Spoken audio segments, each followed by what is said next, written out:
Welcome back to JP Roofing Fan Nation. Our next Yinzer is an artist from the North Hills whose work we should call Fan Nation-esque. And that's because it features the fans and it's for the fans. Among his pieces is a gigantic magnum fan opus that you just gotta see. With the Steeler works that I've done, I just try to capture like the excitement and make people feel a bit nostalgic or, looking forward to the next game if I do somebody that's playing nowadays. The chaoticness of a football game is just so much going on and the craziness. And that's why I started bringing a lot of colors into my paintings, because I try to get that, for lack of a better word, chaoticness into that realm when you're trying to capture a moment. I really didn't start sports painting until my son went to college. So I took a lot of sports pictures, started out with my son in high school, and then went to college and shot in college.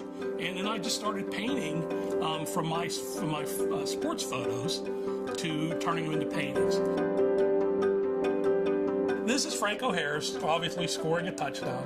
And what I was trying to convey here is the teams that are trying to tackle him range from, the Cleveland Browns, Houston Oilers, Cincinnati Bengals. Those are teams that were in the AFC Central when Franco was playing. And then the other teams on there are the teams that Franco beat in the Super Bowl. What I was trying to do there is, if you look at the stands, and I think everybody will recognize the Steeler country banner in the bottom, to capture some of the things, Blitzburg, some of the things that people in Pittsburgh would know about. And I tried to go from, my time with Franco's Italian Army up to Troy Polamalu, more modern times, things on this line. What came first, being a Steeler fan or being a painter? It would be a Steeler fan.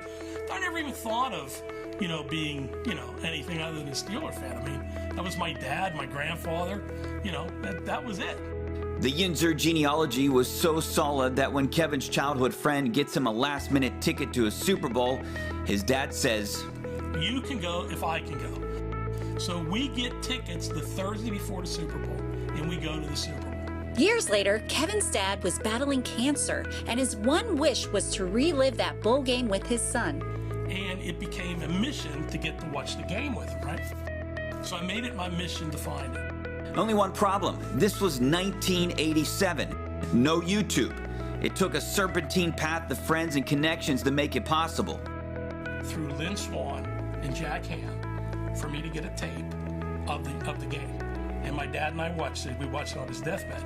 So we got to watch the game together. I got through the story without breaking up, but yeah, that's my Steeler story. So it's the lineage from back in the old days up to nowadays. I did paintings of Troy Polamalu. I did one of T.J. Watt, of Jerome Bettis, Cam Hayward.